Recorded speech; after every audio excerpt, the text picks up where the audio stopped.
Hello दोस्तों, नमस्ते। स्वागत है आप सभी का हमारे YouTube चैनल गुरु दीक्षा स्टडीज पर। आज हम निर्देशांक ज्यामिति यानी कोऑर्डिनेट ज्योमेट्री के बारे में अध्ययन करने जा रहे हैं। दोस्तों, इस वीडियो में हम जो टॉपिक निर्देशांक ज्यामिति ले रहे हैं उसके नाम से ही हमको कुछ चीजें पता चलती हैं। नंबर 1, निर्देशांक।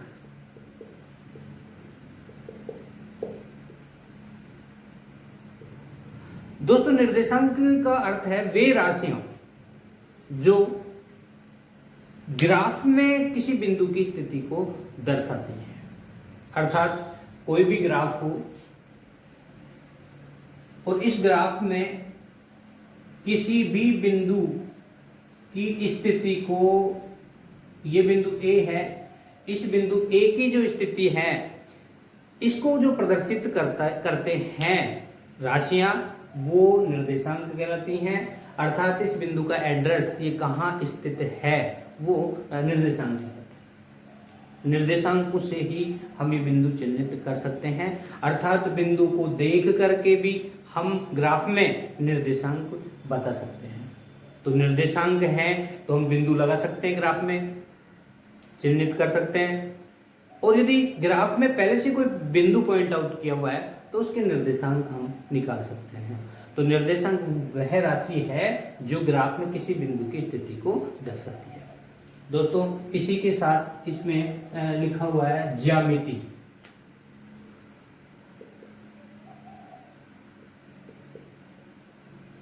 दोस्तों, ये है आकृति। अर्थात निर्देशांकों के द्वारा ग्राफ में जो आकृति तैयार होती है या हम बनाते हैं, आलेखित करते हैं, वो ज्यामिति है। और दोनों को मिलाकर के अगर बात करें दोस्तों, तो निर्देशांक ज्यामिति का अर्थ है गणित की वह शाखा जिसके अंतर्गत निर्देशांकों और निर्देशांकों से आलेखित ज्यामिति या फिर आकृति का अध्ययन किया जाता है, वो निर्देशांक ज्यामिति कहलाती है या निर्देशांक ज्यामिति के अंतर्गत होता है।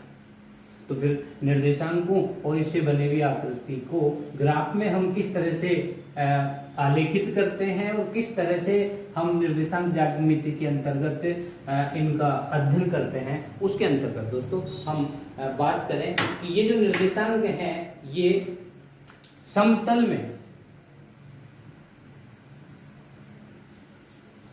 दोस्तों ये मैंने प्लेन सरफेस पे समतल में दो अक्ष बना दिए। इसमें ये जो अक्ष है, ये क्षैतिज अक्ष जिसको अपन बोलते हैं, क्षैतिज स्थिति है इसकी। ये जो अक्ष है ये एक्स अक्ष कहलाता है। और दोस्तों, जो ऊर्ध्वाधर अक्ष है ये है वाई अक्ष।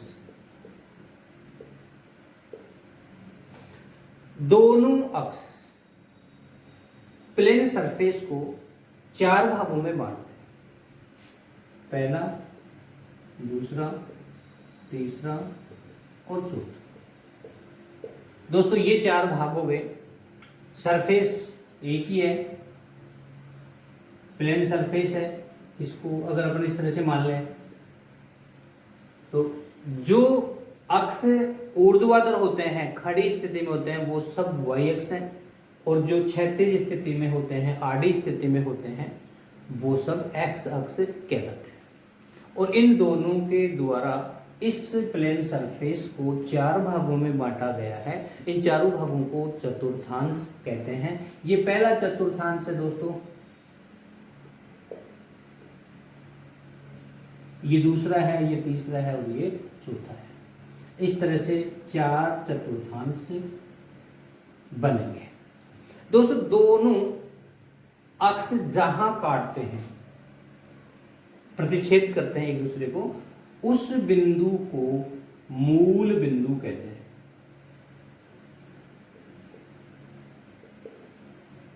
मूल बिंदु। तो ये दोस्तों मूल बिंदु के निर्देशांक 0,0 होते हैं। ये निर्देशांक हैं। दोस्तों इस चतुर्थांश में जो भी निर्देशांक हम अंकित करेंगे वो प्लस प्लस ये दोनों चिन्ह होंगे। यहां माइनस प्लस, यहां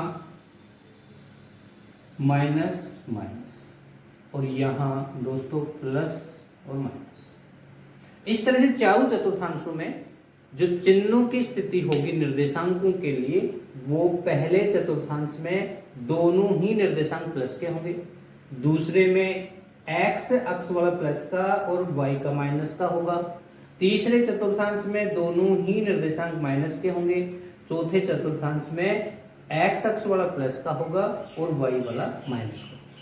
दोस्तों ये होगी इनके चिन्हों की स्थिति। दोस्तों निर्देशांक जो है वो पहला जो निर्देशांक है वो होगा एक्स अक्ष का और दूसरा निर्देशांक होगा वाई अक्ष का।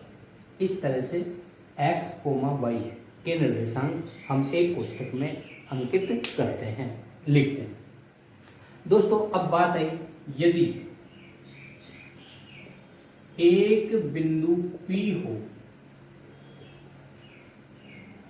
और इसके निर्देशांक x तथा y हो, तो इसको कैसे लिखेंगे? तो हम लिखेंगे P x, y इक्वल। ये जो स्थिति आप देख रहे हो दोस्तों, ये है निर्देशांक को लिखने की स्थिति। अगर आपका बिंदु P की जगह A हो और निर्देशांक 1,2 हो तो फिर हम इसको इस तरह से, ये निर्देशांकों को लिखने की बात हो गई कि हम कैसे इसको प्रदर्शित करते हैं। दोस्तों सबसे महत्वपूर्ण बात, यहाँ आपसे कोई पूछे कि ये जो एक निर्देशांक है, पहला निर्देशांक है, ये x का होगा, आपको जानकारी होनी चाहिए, और ये अगला जो निर्देशांक है ये y का। यहाँ भी आपको लिखा हुआ बताई रखा है। यहाँ पे मूल बिंदु के डायरेक्ट पूछता है, मूल बिंदु के निर्देशांक क्या होते हैं बताइए, तो फिर आपको बताना पड़ेगा 0,0 होता है, अर्थात x अक्ष का भी 0 होता है और y अक्ष का भी 0 होता है। इस तरह से दोनों ही अक्षों के जो निर्देशांक है वो मूल बिंदु के लिए 0,0 होते हैं। दोस्तों इसके बाद यहाँ हम ग्राफ की बात करें, अगर कोई बिंदु यहाँ ग्राफ में हो, जैसे अपन बात करते हैं ग्राफ बना के,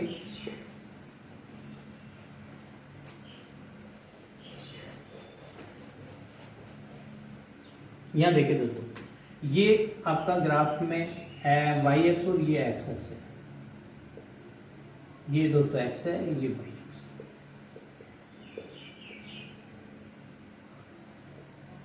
ये मूल बिंदु है और यहाँ पे हम 0 से इसको शुरू करें तो प्रत्येक बड़े खाने की बात करें तो ये ग्राफ में इस तरह से लाइनें होती हैं खड़ी, इनको मैं 1 2 3 4 5 प्लस की है, ये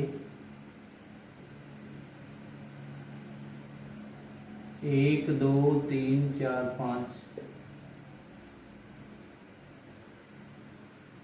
-1 -2 -3 -4 -1 -2 -3 -4 -5। दोस्तों ये ग्राफ में प्रत्येक बड़े खाने को एक इकाई मानते हुए हमने इस पे ये अंक लिख दिए। अब बात आई कि अगर आपको कोई निर्देशांक दिया हुआ होता 3,5 और इस बिंदु का नाम है P और कोई कह दे कि इसको दर्ज करो ग्राफ में, तो दोस्तों जो ग्राफ पेपर है उस ग्राफ पेपर में आपको इसको दर्ज करने के लिए, ये मान लो कोई ग्राफ पेपर है जिसमें हमने एक्स अक्ष और वाई अक्ष खींच रखा है, ऐसे मान लो। अब इसमें तो आपको ये पता है कि पहला जो निर्देशांक ये एक्स का है और ये दूसरा वाला वाई का है, तो फिर एक्स का जो निर्देशांक है 3, ये प्लस का है, चिन्ह भी ध्यान रखना होगा दोस्तों। तो 3 को हम 3,5 को चिन्हित करने के लिए पहले एक्स अक्ष वाले 3 तक पहुंचेंगे। तो यहां से हम इस, चूंकि हम जानते हैं क्षैतिज स्थिति में जो अक्ष है ये एक्स अक्ष है, तो इस एक्स अक्ष पर चलते जाएंगे और 3 तक पहुंचेंगे। तो यहाँ पे दोस्तों -3 है, लेकिन हमारे यहाँ निर्देशांकों में माइनस का नहीं प्लस का दे रखा है, तो निश्चित रूप से हमको प्लस के लिए और आगे जाते हुए और यहाँ पे रुकना होगा। दोस्तों यहाँ चिन्ह नहीं लगाएंगे क्योंकि अभी हमने केवल x का निर्देशांक देखा है, y का भी साथ में है, तो y का निर्देशांक 5 है, वो प्लस का है। उसके लिए दोस्तों हम 3 तक पहुंचने के बाद प्लस के 5 के लिए y अक्ष पे अर्थात ऊपर और नीचे तक देखेंगे कि इस अक्ष पर प्लस के किधर हैं। तो दोस्तों ऊपर की ओर सब प्लस के हैं, नीचे जाओगे तो सारे के सारे निर्देशांक माइनस के होंगे। अतः 3 की सीध में हमें ऊपर जाना होगा 1 2 3 4 5 और ये जो बिंदु होगा आप देख सकते हैं दोस्तों, ये 5 की सीध में इधर से और 3 की सीध में दोस्तों इधर से, और इस बिंदु का नाम होगा P और इसके निर्देशांक होंगे 3,5। दोस्तों ये बिंदु होगा P और इसके निर्देशांक 3,5 और इन 3,5 निर्देशांकों को अंकित करने का तरीका ये होगा जो अभी अपन ने इसको अंकित किया है। पहले x अक्ष वाले निर्देशांक को ढूंढेंगे, फिर उस निर्देशांक के बाद हम y अक्ष के निर्देशांक तक पहुंचेंगे, लेकिन ध्यान रहे कि वो प्लस का है तो ऊपर की तरफ जाना पड़ेगा, और यदि ये 5 माइनस का होता तो माइनस के निर्देशांक के लिए नीचे की तरफ आना पड़ेगा। ये सारे माइनस। तो दोस्तों इससे एक बात स्पष्ट हो गई कि मूल बिंदु के दाईं ओर और ऊपर की ओर प्लस के होंगे और नीचे की ओर और बाईं ओर माइनस के होंगे। ये हो गया आपका पी बिंदु। अब दोस्तों इसमें एक चीज और सीखनी है आपको कि ये जो x निर्देशांक है ये वाला, इसको भुज भी बोलते हैं, भुज। और ये जो y निर्देशांक है दोस्तों y, इसको कोटि बोलते हैं। तो दो नाम हो गए दोस्तों, एक तो हो गया भुज और एक हो गया कोटि। परीक्षा में पूछ लेता है भुज ज्ञात कीजिए, तो फिर भुज का अर्थ हमें तो आना चाहिए ना, भुज है क्या, तो भुज x निर्देशांक है, x निर्देशांक। और कोटि क्या है, तो ये y निर्देशांक है।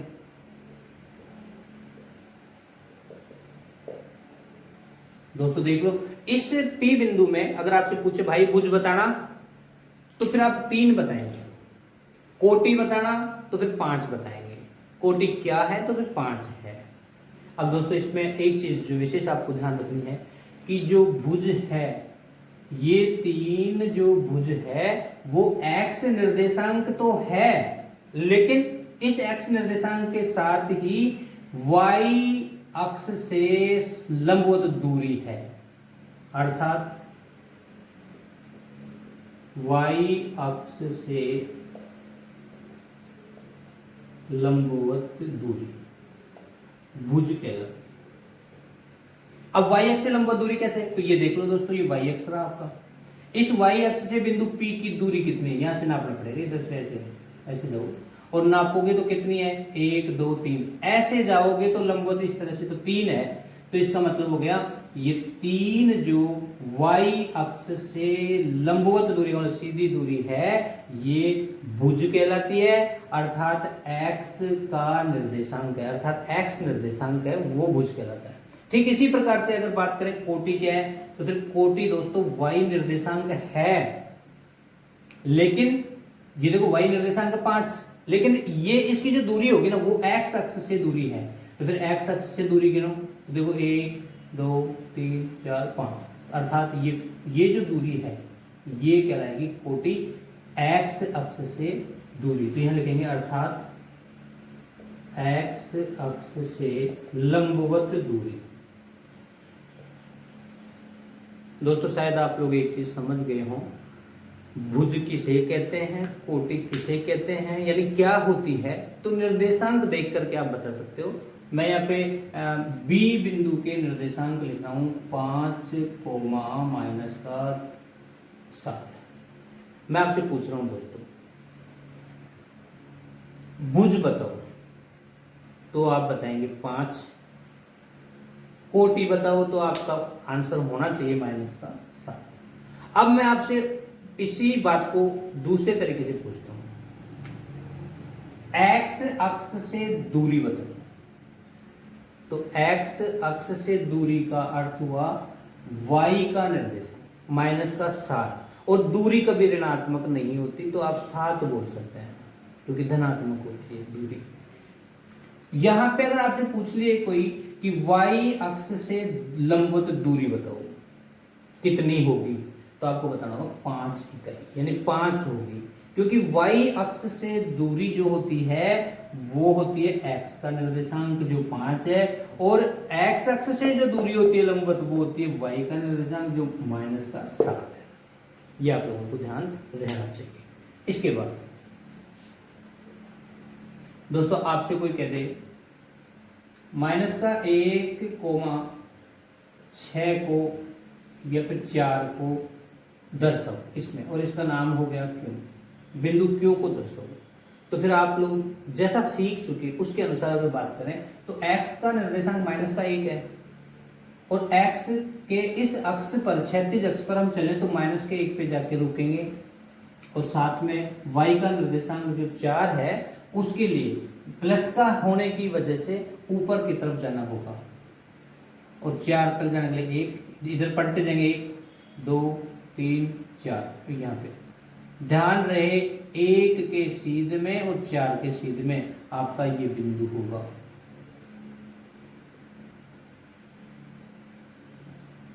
और इस बिंदु का नाम जैसा कि क्वेश्चन ने कहा क्यों होगा, और इसके निर्देशांक -1,4। अब दोस्तों आपको कोई कह दे कि 0, माइनस का 3 अंकित करो और इसका नाम लिख दो C, तो फिर निश्चित रूप से आपको x अक्ष पे 0 पे जाना होगा। गए यहाँ 0 पे, लेकिन रुकेंगे या चिन्ह नहीं लगाएंगे, बिंदु अंकित नहीं करेंगे, क्योंकि अभी y अक्ष का निर्देशांक -3 है। तो फिर 0 की सीध में -3 के लिए तय करना पड़ेगा ऊपर जाना है या नीचे की तरफ जाना है, तो फिर माइनस के लिए तो नीचे जाना पड़ेगा, और इसमें माइनस का 3 है तो 0 की सीध में माइनस का 3 यहाँ पे होगा, और इसको कहेंगे हम C, और C के निर्देशांक होंगे 0, -3।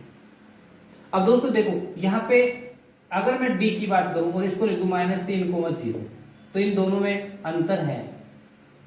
अब की बार -3 x अक्ष के निर्देशांक है और 0 है जो y का है, तो फिर ये बिंदु कहीं अलग जगह पे लगेगा, और आप देखें -3 x अक्ष पे ढूंढना है तो यहाँ पे गए, और फिर 0 के लिए ना तो ऊपर जाना दोस्तों, क्योंकि इधर जाओगे तो प्लस का 1 2 3 4 हो जाएगा, नीचे जाओगे माइनस का 1 2 3 4 हो जाएगा, तो 0 इसी सीध में है y अक्ष पर, तो फिर आपको -3 जहां आप रुके हुए हो इसी सीध में आपको निशान लगाना पड़ेगा, और ये बिंदु हो गया आपका D, और इसके निर्देशांक होंगे -3,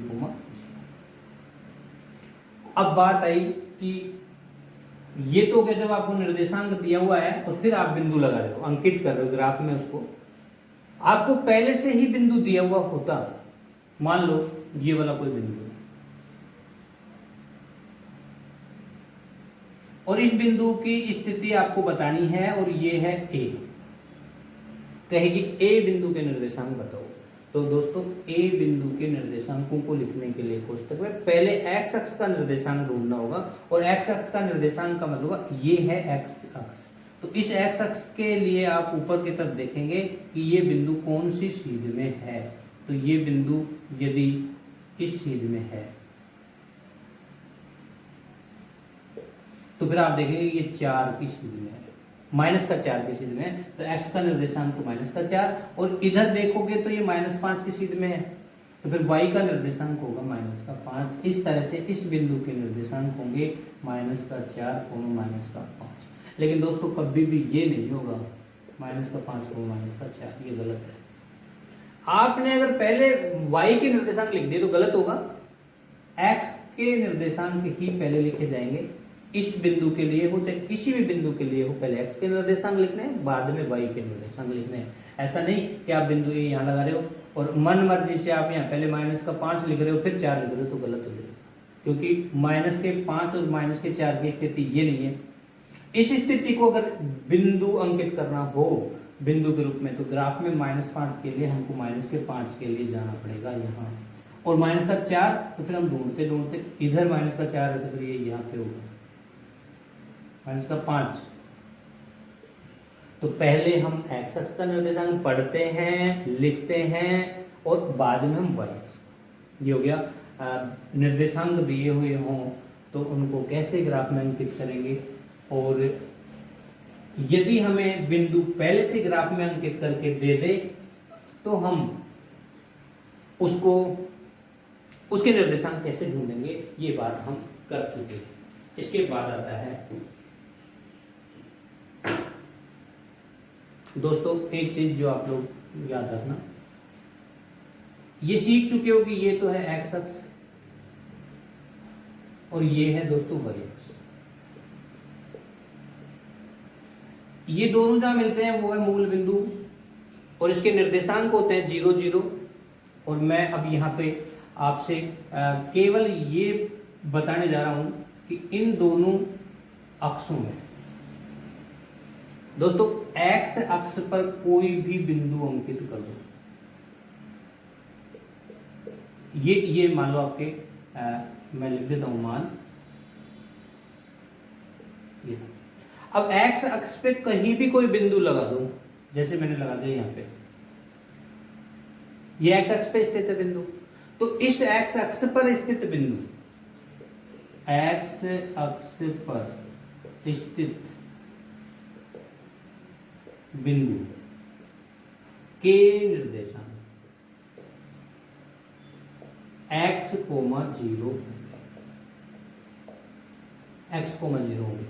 दोस्तों x, 0 का अर्थ सुन लो, x का तो कोई ना कोई निर्देशांक होगा उस बिंदु के लिए जहां आप लगाओगे, लेकिन y का निर्देशांक सदा ही 0 होगा। कब y बराबर 0 होगा? कब? जब बिंदु x अक्ष पे कहीं भी स्थित हो। x का निर्देशांक अपना होगा, जहां लगाओगे उसको पढ़ना पड़ेगा, उसको ही लिखना पड़ेगा, लेकिन y का तो सदा ही 0 होगा जब बिंदु x अक्ष पे होगा। अब आप बताइए, बिंदु हमने लगा दिया और मैं कह देता हूं a है, इसके निर्देशांक लिखो। तो a के निर्देशांक लिखने के लिए आपको x पे कौन से नंबर पे स्थित है? 4 पे। 4 का अर्थ है प्लस के 4, तो यहाँ पे लिखूंगा मैं 4 कोमा, लेकिन y का तो ये 0 के सीध में ही है, इसलिए यहाँ 0 है। तो a के निर्देशांक जो इस लिखोगे वो 4 कोमा 0। अब दोस्तों आप यहाँ पे लगा दो, इसको b कह दो। तो b के निर्देशांक लिखने के लिए दोस्तों b के निर्देशांक होंगे b कोष्टक माइनस का तो 2 और फिर 0, और लिखते रहो दोस्तों, फिर कहीं भी निशान लगा दो। c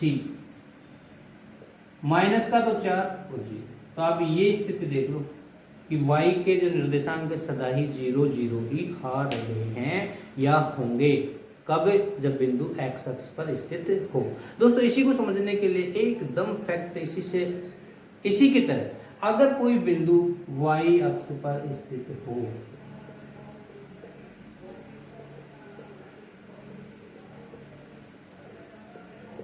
ये लो मैंने बिंदु लगा दिया यहाँ पे, ये लो दोस्तों, इसका नाम है P। तो P के निर्देशांक आपको बताने हों जो कि y अक्ष पर स्थित है, तो मैं यहाँ पे इसके लिए कहूंगा y अक्ष पर स्थित बिंदु के निर्देशांक।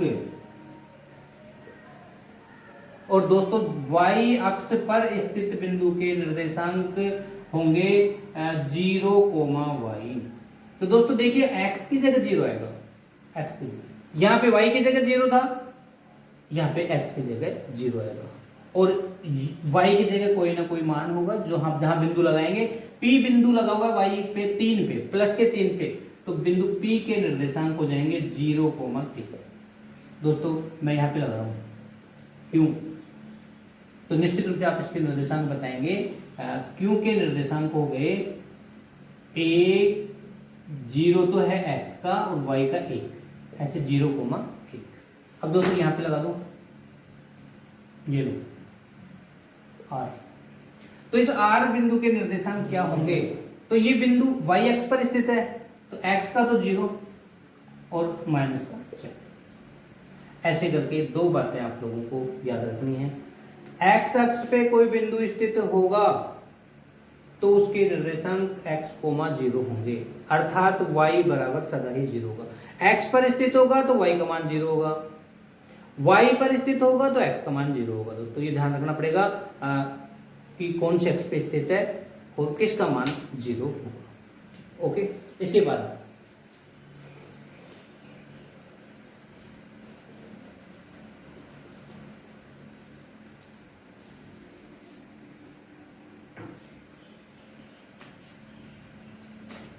यदि दो बिंदु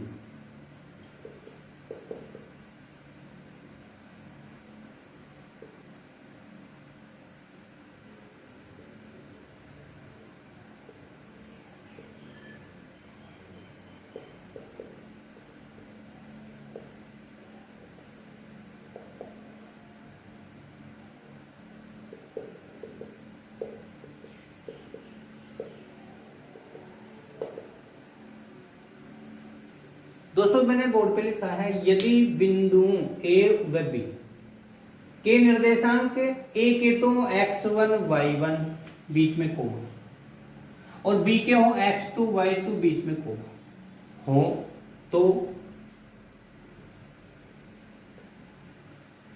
ये दो बिंदु हैं, ये है ए और ये है बी। इसके निर्देशांक हैं x1, y1 और इसके हैं दोस्तों x2, y2। ये मैंने इन बिंदुओं को लिख दिया था। तो इनके बीच की दूरी हो तो बिंदु यहां पे लिख देता हूं, हो तो ए व बी के बीच की दूरी क्या होगी। तो इसके लिए क्या होगी, दूरी क्या होगी के लिए अगर अपन बात करें तो दूरी सूत्र होगा ए बी बराबर under root x2 minus x1 का square plus y2 minus y1 का होल स्क्वायर। दोस्तों ये जो आपने देखा ये दो बिंदुओं के मध्य दूरी ज्ञात करने का सूत्र है और इसको दूरी सूत्र भी बोलते हैं। यदि दो बिंदुओं के निर्देशांक दिए हुए हों और उन दोनों बिंदुओं के मध्य दूरी ज्ञात करनी हो दोस्तों, तो फिर हमें इस दूरी सूत्र का प्रयोग करना पड़ेगा। इसे दूरी सूत्र के नाम से सीधे सीधे भी परीक्षा में पूछा जाता है। दूरी सूत्र लिखिए तो फिर हमको ये लिखना पड़ेगा। यहां पे ध्यान ये रखना पड़ेगा, यदि दो बिंदु ए और बी है तो ए बी बराबर लिख देंगे। यदि दो बिंदु पी क्यू है तो पी क्यू बराबर लिख देंगे। सूत्र ये लिखना है, कारण क्योंकि हमने इनके निर्देशांकों को ये माना है। ए के निर्देशांक x1 y1, बी के निर्देशांक x2 y2 हो तो इन दोनों बिंदु ए व बी के बीच की दूरी ए बी बराबर under root x2 minus x1 का whole square plus y2 minus y1 का होल स्क्वायर होगा। ये है दूरी सूत्र। अब रही बात दोस्तों इस दूरी सूत्र में ए बी बराबर, दोस्तों ये x2 माइनस x1 का स्क्वायर का अर्थ है x निर्देशांकों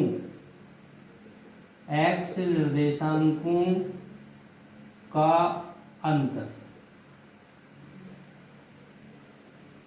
का स्क्वायर। x निर्देशांकों के अंतर का स्क्वायर कह दो प्लस, दोस्तों इसमें देखो y2 माइनस y1, इसको लिख सकते हैं y निर्देशांकों के अंतर का होल स्क्वायर। इसको ये भी कहा जा सकता है। अर्थात दोस्तों आप अच्छे से समझ रहे हो कि ये x ही x के निर्देशांकों के बीच माइनस का चिन्ह है, तो इसका अर्थ होगा कि x के निर्देशांकों का अंतर है और फिर उसका होल स्क्वायर है तो अपन ने लगा दिया। यहाँ पे y है दोनों, तो फिर y अक्षों के या y निर्देशांकों के अंतर का होल स्क्वायर है जो अपन ने होल स्क्वायर लगा दिया। अब दोस्तों इसमें अगर अपन मान रखें तो कैसे दूरी प्राप्त होगी, तो उसके लिए हमें क्या चाहिए, निर्देशांक चाहिए। तो फिर हमें कोई भी निर्देशांक दे करके, यानी किन्हीं दो बिंदुओं के निर्देशांक दे करके अगर एग्जाम में हमसे पूछे कि उनके बीच की दूरी ज्ञात करो, तो निर्देशांकों को देने के बाद दूरी ज्ञात करने के लिए इस दूरी सूत्र का प्रयोग करना पड़ेगा। ये याद रखना है, बहुत महत्वपूर्ण है दोस्तों। इस सूत्र पे बहुत सारे सवाल टिके हैं। अब एक बात कि हम कोई निर्देशांक ले लेते हैं और उन निर्देशांकों को लेकर के फिर हम दूरी निकालते हैं, तो कैसे निकालेंगे वो मैं आप लोगों को समझाता हूँ।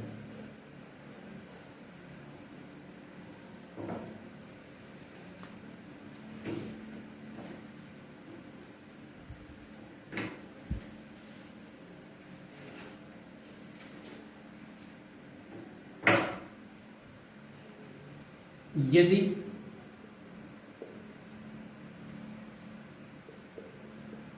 दो बिंदुओं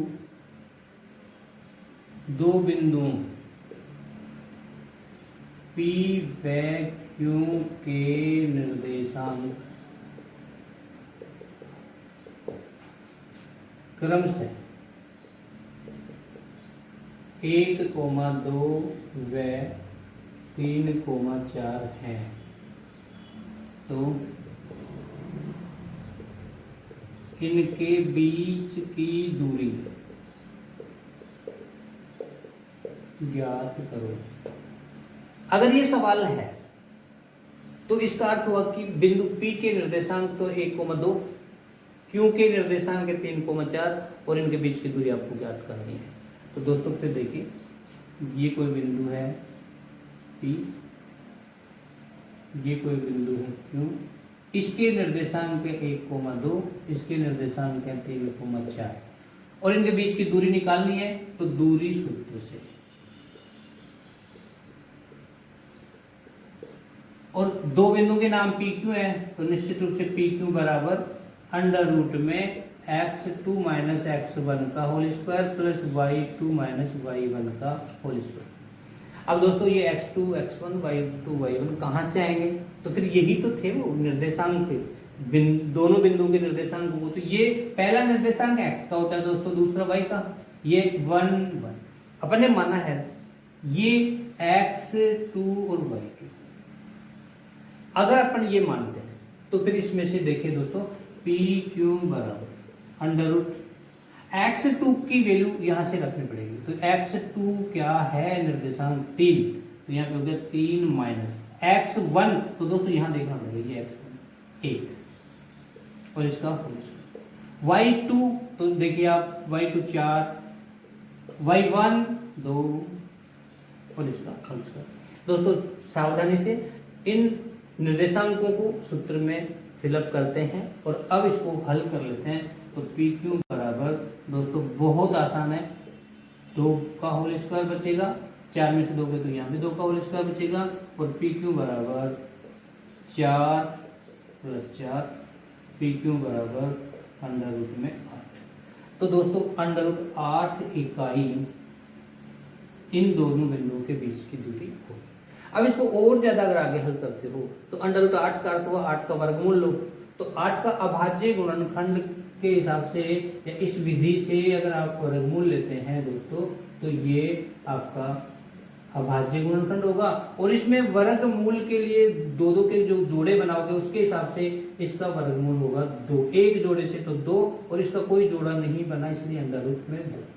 तो इसको हम लिख सकते हैं दोस्तों, या PQ बराबर 2 अंडर रूट 2 इकाई। ये आपके आंसर, चाहे तो आप अंडर रूट 8 भी लिख के आ सकते हो और चाहो तो आप 2 अंडर रूट 2 भी, बाकी ज्यादा ठीक रहेगा कि आप 2 अंडर रूट 2 इकाई लिखें। तो इसके बीच की दूरी ज्ञात करने के लिए इस दूरी सूत्र का प्रयोग करते हैं।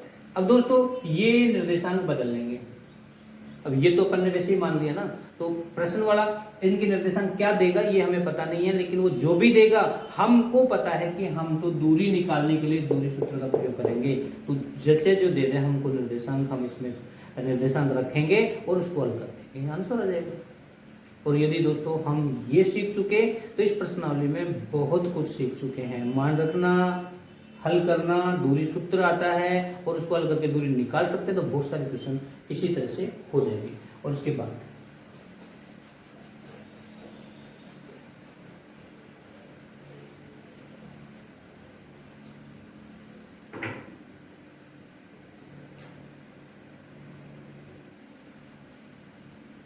दोस्तों -6,7 -1, -5। ये दो बिंदु हैं और ये दोनों बिंदु, इनका नाम है मान लो ए बी, और इनके ये निर्देशांक हैं और आपको दूरी निकालनी है। तो ए बी के बीच की दूरी के लिए ये तो मैं समझ चुका हूं कि आप सूत्र, दूरी सूत्र जो आपको बताया जा चुका है उसको लिख देंगे।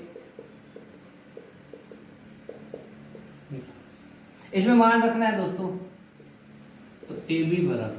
अब मैं आपको पूछूं कि भाई इनमें से छांटना है, तो आपको निश्चित रूप से पता होना चाहिए ये एक्स का है, ये वाई का है, ये एक्स का है, ये वाई का है। हमने पहले कोष्टक वालों को एक एक माना है, दूसरे वाले को दो दो माना है, अर्थात x2 y2 माना है। तो फिर यहां से हमको ये मान उठा के रखना होगा, और ये x2 जो आप देख रहे हो माइनस का एक है, तो हम माइनस का एक देख रहे हैं दोस्तों। इसके बाद माइनस देखते जाए, सूत्र में है, और इसके बाद x1 माइनस का 6 है, तो फिर इसको हम कोष्टक में फिर से माइनस का 6 लिखेंगे, और इस कोष्टक को हम बड़े कोष्टक के रूप में लिख देंगे, और फिर इसका होल स्क्वायर करेंगे। दोस्तों ये मैंने डबल डबल कोष्टक क्यों लगाया, आप लोग समझ गए होंगे कि निर्देशांक खुद भी माइनस का है, जो लिखना है x1 की जगह, और सूत्र में माइनस है तो ये लिखना पड़ेगा। पहले में माइनस का एक था निर्देशांक, लेकिन इससे पहले कोई और नहीं है, इसलिए हमने इसको ऐसे लिखा। चाहो तो इसको भी आप ऐसे लिख सकते हैं। और इसके बाद नेक्स्ट y2, तो दोस्तों माइनस का 5 मैं लिख रहा हूं, माइनस का 5, माइनस सूत्र का है, और y का मान, y1 का मान 7, ये अब की बार माइनस का नहीं है, इसलिए इसको प्लस का ही लिखेंगे, और होल स्क्वायर। तो चिन्हों का ध्यान रखेंगे। और अब हम इसको हल करें दोस्तों, तो ए बी बराबर माइनस का 1, ये माइनस और ये माइनस, जब कोष्टक हटाएंगे तो प्लस हो जाएगा, और इसका होल स्क्वायर। माइनस का 5, ये माइनस ही रहेगा क्योंकि अंदर कोई माइनस नहीं है दोस्तों। माइनस का 1 6 में से गया, 5 बचेगा प्लस का, और इसका होल स्क्वायर। ये दोनों ही माइनस के होने की वजह से माइनस के 12 और इसका होल स्क्वायर। ए बी बराबर 25 और प्लस, अब दोस्तों माइनस के 12 का होल स्क्वायर का अर्थ होता है -12 गुणा माइनस का 12। माइनस को माइनस से गुणा करोगे प्लस का हो जाएगा, और 12 को 12 से गुणा करोगे तो 144 आएगा दोस्तों। 144 प्लस का आएगा, न कि माइनस का, और यहाँ पे लिखेंगे 144। ए बी बराबर 169, ए बी बराबर 13 इकाई। ये दोस्तों आपका आंसर होगा, अर्थात ए व बी के बीच की दूरी 13 इकाई होगी।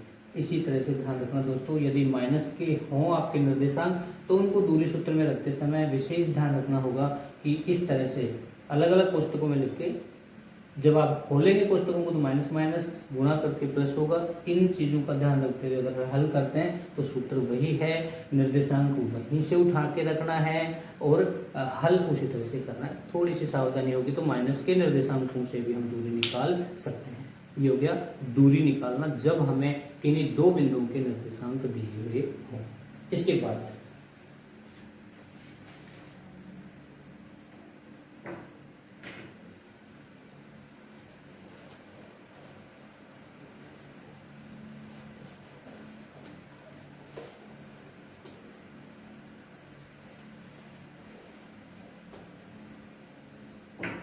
दोस्तों आपको कोई ये क्वेश्चन दे दे, यदि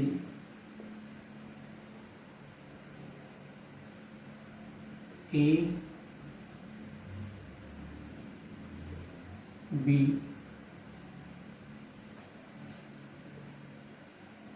सी और डी, ए के निर्देशांक 1, -2, बी के निर्देशांक 3, 0, सी के निर्देशांक 1, 2 और डी के निर्देशांक -1, 0।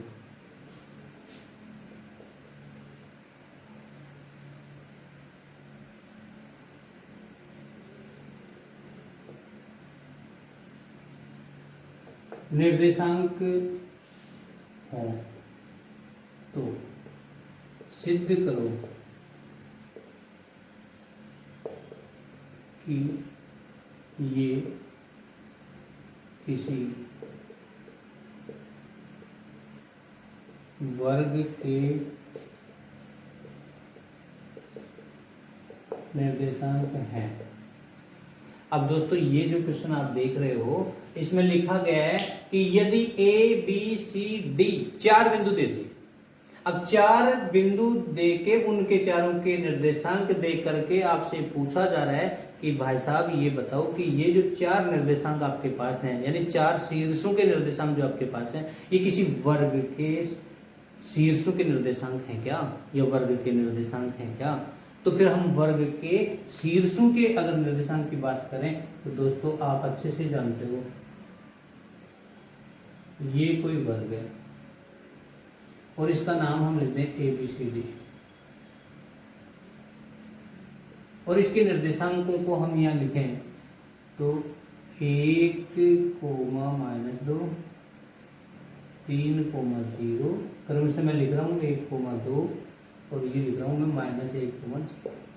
दोस्तों ये ABCD 4 शीर्ष हैं इस आकृति के, और इस आकृति को सिद्ध करना है कि ये किसी वर्ग के शीर्ष हैं क्या, या ये जो निर्देशांक हैं ये किसी वर्ग के शीर्षों के ही निर्देशांक हैं क्या।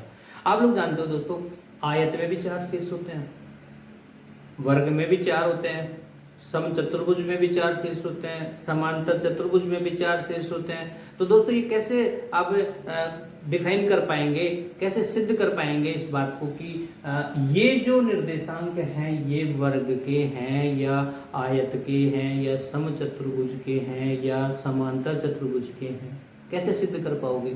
तो उसके लिए ही इसने पूछा है कि आपको हम 4 निर्देशांक दे रहे हैं, भाई साहब आप बताओ कि ये वर्ग के हैं क्या। तो वर्ग के हैं क्या ये बताने के लिए हमको पहले से ये पता होना चाहिए कि वर्ग की विशेषता क्या होती है। दोस्तों इस बात को सिद्ध करने के लिए आपको वर्ग के बारे में इतना तो पता होना चाहिए कि वर्ग की चारों भुजाएं बराबर होती हैं। यदि इसका मान 1 सेंटीमीटर होगा तो ये भी 1 सेंटीमीटर ही होगी। यदि इसका मान 4 सेंटीमीटर होगा तो इन सबका मान 4 सेंटीमीटर होगा, और साथ में इनके जो विकर्ण होंगे दोस्तों, सम्मुख शीर्षों को मिलाने वाली रेखा ये विकर्ण हो गई। तो AC जो विकर्ण है ये और BD जो विकर्ण है ये दोनों भी बराबर होने चाहिए। यदि ये विकर्ण 6 सेंटीमीटर का होगा या 6 इकाई का होगा तो ये भी 6 का ही होना चाहिए दोस्तों। तो फिर एक विशेषता खास जो आप समझ चुके हैं, वर्ग उस आकृति को कहेंगे जिसमें उसकी चारों भुजाएं लंबाई में समान हो और उसके दोनों विकर्णों की लंबाई भी समान हो, उसको हम वर्ग कहेंगे।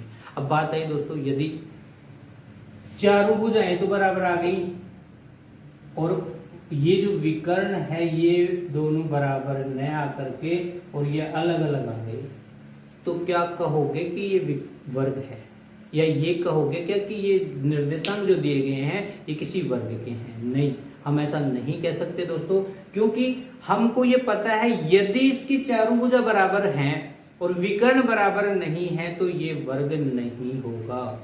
तो फिर ये क्या होगा? ये समचतुर्भुज होगा।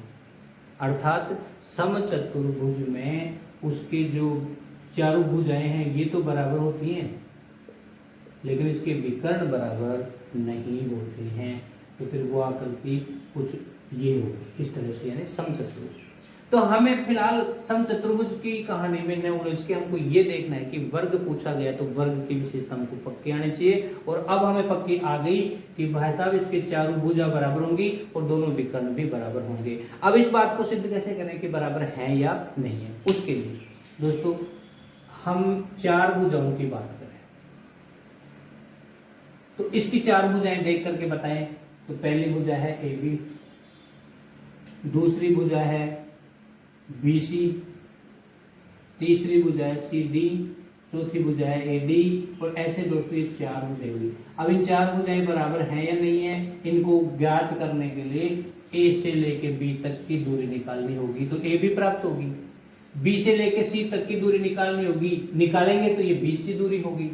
यानी बीसी की नाप होगी, और सी से लेकर डी तक की दूरी ज्ञात करेंगे तो ये सी डी की लंबाई होगी, और अगर हम ए डी की यानी ए से लेकर डी तक की दूरी ज्ञात करेंगे तो ये ए डी की लंबाई होगी। दोस्तों ज्ञात हमें दूरी ही करनी है। अब आप बात है कि विकर्ण ज्ञात करना हो तो अगर हमें ए सी विकर्ण ज्ञात करना है तो ए और सी के निर्देशांकों से ए व सी के बीच की दूरी निकालेंगे, ऐसी पता चल जाएगा। बी और डी के निर्देशांकों को काम में लेकर के बी डी की दूरी निकालेंगे तो दोस्तों बी डी की दूरी आ जाएगी, सूत्र वही लगेगा। अब आप सीख चुके हो दोस्तों, मना नहीं कर सकते कि दूरी ज्ञात करने का सूत्र क्या होता है। तो फिर मैं सबसे पहले अगर ए बी की बात करूं तो ए बी बराबर सूत्र तो वही लिखना होगा, x2 माइनस x1 का whole square plus y2 minus y1 का होल स्क्वायर।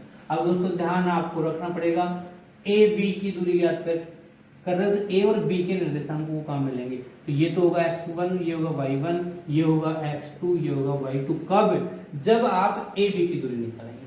अब इसमें से मैं आपको मान पूछ करके लिख रहा हूं x2, तो फिर आप बताएंगे x2 का मान 3, x1 का मान 1 होल स्क्वायर, y2 0,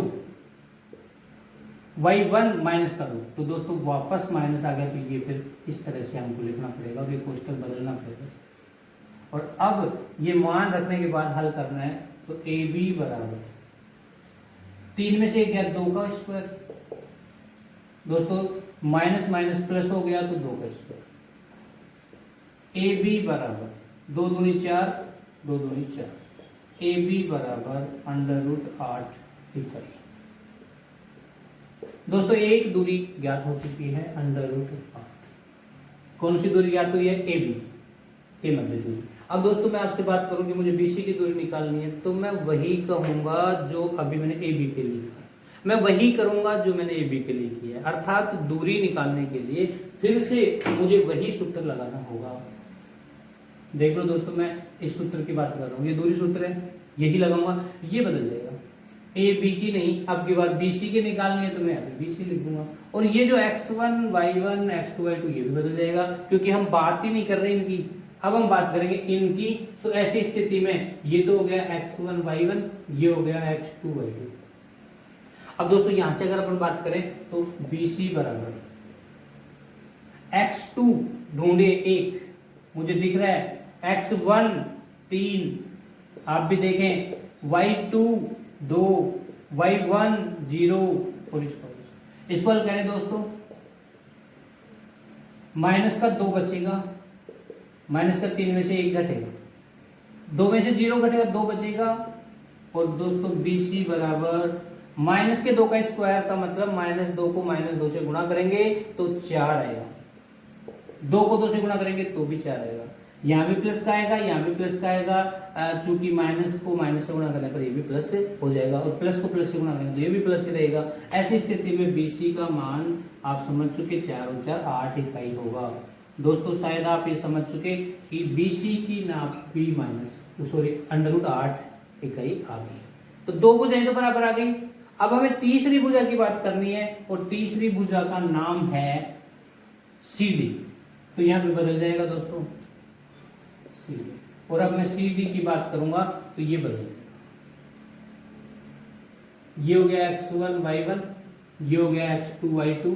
और अब आप बताएंगे इसमें मान रख के x2 का मान बोलो माइनस का 1, x1 का मान 1 माइनस y2 0, y1 2। इसको अब दोस्तों इसको हल करें तो अंडर रूट में -1 और -1 माइनस का 2 का स्क्वायर और ये भी माइनस का 2 का स्क्वायर, CD बराबर दोस्तों 4 + 4, CD बराबर दोस्तों 8। ठीक है, आप समझ गए, ये भी √8 है। और अब इसी प्रकार हमको ज्ञात करना है AD। दोस्तों सूत्र वही है, मान रख रहे हैं। अब AD के लिए दोस्तों ये जो मान है, मान लो ये x1 y1 तो ये x2 y2। और अब आप बताएंगे AD बराबर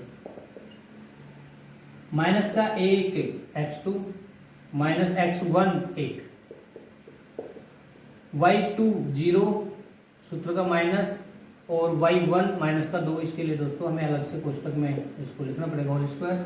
और अब आप इसको हल करेंगे तो माइनस के 2 हो गए, माइनस का 1 और माइनस का 1 प्लस ये माइनस माइनस प्लस हो गया 2 का स्क्वायर। दोस्तों AD बराबर माइनस 2 का स्क्वायर 4 पहले भी हुआ था अभी भी है। AD बराबर आप समझ चुके √8 इकाई दोस्तों √8। अब बात आई कि मैं कह दूं कि चारों भुजाओं का मान √8 इकाई आया है, इसका अर्थ हुआ सभी भुजा बराबर हैं तो वर्ग है। लेकिन नहीं कह सकता, क्योंकि अभी जो विशेषता हमने पढ़ी है उसके हिसाब से इनके दोनों विकर्ण भी निकालने पड़ेंगे और विकर्ण ज्ञात करने के बाद ही तय हो पाएगा कि ये वर्ग है या नहीं है। कुछ स्टूडेंट चार भुजा निकाल करके कह देते हैं कि ये वर्ग है और हकीकत में वो वर्ग होता ही नहीं है। इसलिए हमें चार भुजाओं के साथ साथ क्या करना है दोस्तों, दो विकर्ण भी ज्ञात करने हैं, अर्थात दो विकर्णों की दूरी भी ज्ञात करनी है। दूरी ज्ञात करने के लिए विकर्ण हो चाहे भुजाओं, हमको सूत्र यही रखना है, नाम यहाँ पे बदल जाएगा। और अब की बार विकर्ण ज्ञात कर रहे हैं AC, तो दोस्तों AC विकर्ण ज्ञात कर रहे हैं, अर्थात A और C के बीच की दूरी ज्ञात कर रहे हैं। और इन दोनों दूरियों के लिए x1 y1 है तो मैं इसको x2 y2 कहूंगा। और अब मुझे बता दो सूत्र में x2 1, x1 1 का square, y2 2 minus y1 minus का 2 और इसका स्क्वायर। दोस्तों इसको भी हम इस तरह से और स्क्वायर। और ये AC बराबर जब हल करेंगे तो दोस्तों ये हो गया 0, एक में से एक गया तो 0 का स्क्वायर। और यहाँ पे दोस्तों 2 रे माइनस माइनस हो गया प्लस, AC बराबर ये 0 का स्क्वायर 0, 2 और 2 4 का स्क्वायर, AC बराबर 16, 0 प्लस 4 चौक 16 दोस्तों √16। और √16 का वर्गमूल होता है 4 इकाई। तो दोस्तों 4 जो इकाई हुई वो आ गई आपका विकर्ण। दूसरा विकर्ण ये तो AC का मान हो गया। और अब हम AC के बाद BD की अगर बात करें, मैं यहाँ पे लिख देता हूं इसको, तो BD का मैं उधर लिख दूंगा। और अब BD जो विकर्ण है उसकी अगर दूरी ज्ञात करनी हो तो सूत्र तो यही रहेगा, इसका नाम बदल जाएगा और ये नाम हो गया आपकी बार BD। और दोस्तों BD के लिए B और D के निर्देशांक देखेंगे तो इनमें से इसको मैं x1 y1 कह दूं और इसको मैं x2 y2 कह दूं। यानी ये अपन मान रहे हैं, मानते हैं, आए हैं। यहाँ पे x2 को माइनस का 1 माइनस x1 को 3 लिखूंगा, क्योंकि आप देख सकते हो x1 3 है, x2 माइनस 1 है। अब मुझे y2 चाहिए तो 0, y1 चाहिए तो 0, इसका स्क्वायर। BD बराबर माइनस के 4 का स्क्वायर 0 का स्क्वायर। BD बराबर माइनस का 4 का मतलब भी दोस्तों -4 गुणा -4 माइनस माइनस प्लस 4 चौक 16, तो ये 16 प्लस का 0। BD बराबर √ में 16 और BD बराबर 16 का वर्गमूल 4 इकाई। तो इसका मतलब होगा ये भी। और दोस्तों अब हम कह सकते हैं चूंकि दिए गए निर्देशांक एक वर्ग के शीर्षों के निर्देशांक ही होंगे, क्योंकि वर्ग की चारों भुजाएं बराबर हैं तथा दोनों विकर्ण बराबर हैं, अतः दिए गए निर्देशांक एक वर्ग के शीर्ष ही होंगे।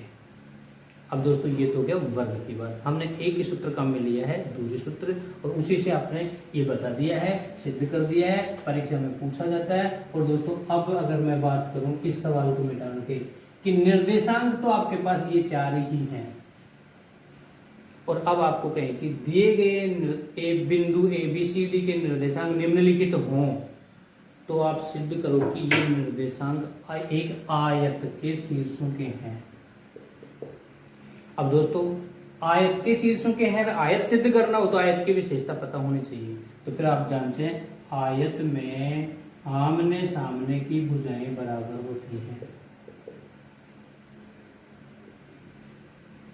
अर्थात ABCD, इसमें AB का जो मान आए उतना ही CD का आना चाहिए।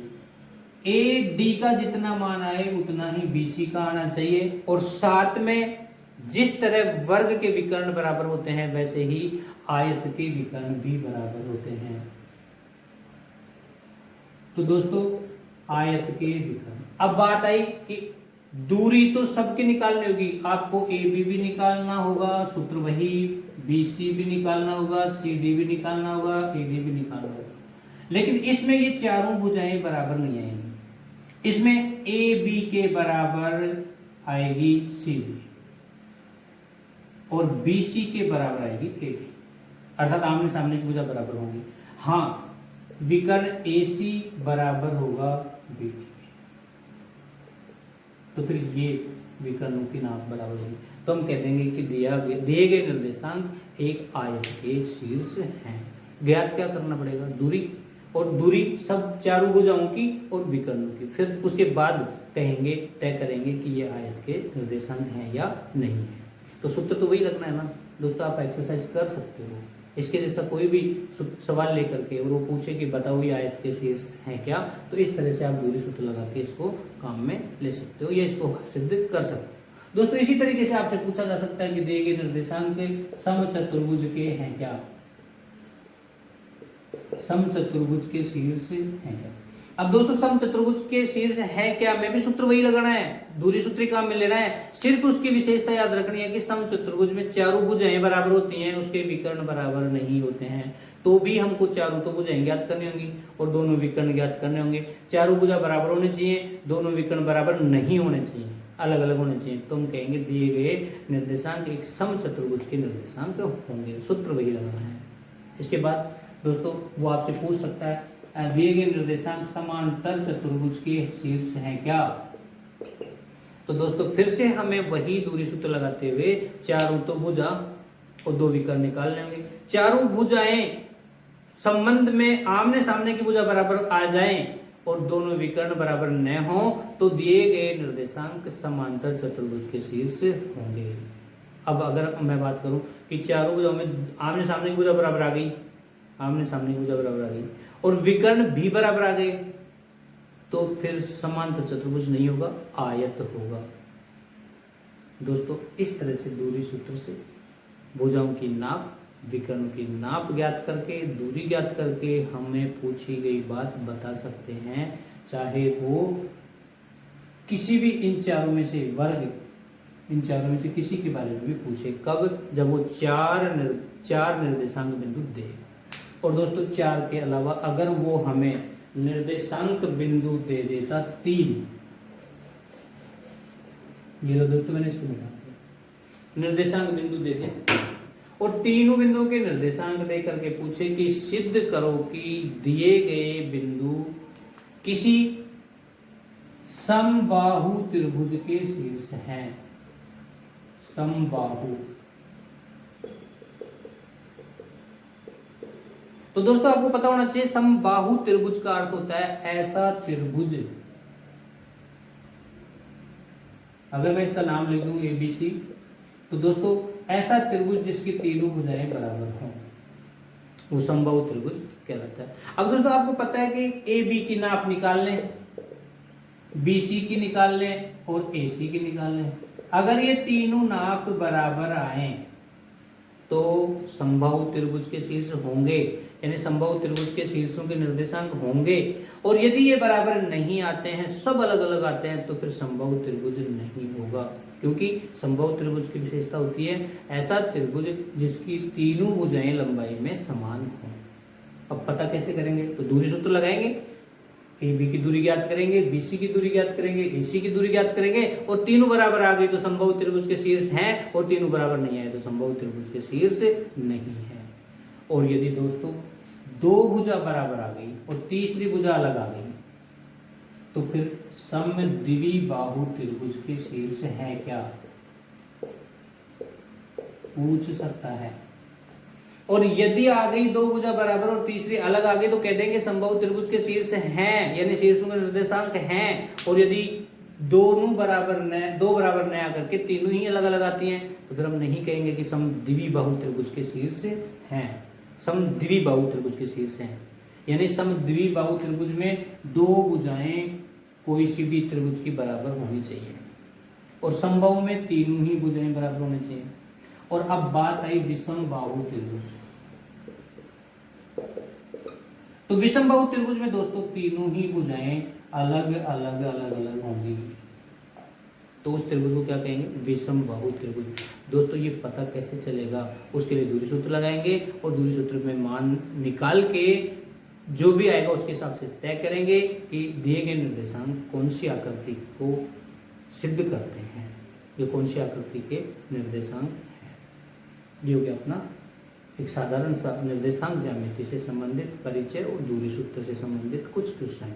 नेक्स्ट इसके अगले जो क्वेश्चन हमको पढ़ने हैं वो अगले वीडियो में हम पढ़ते हैं। दोस्तों अगला वीडियो देखने के लिए आप इस वीडियो को सब्सक्राइब करें, अगला वीडियो सबसे पहले आपके लिंक पे आ जाएगा।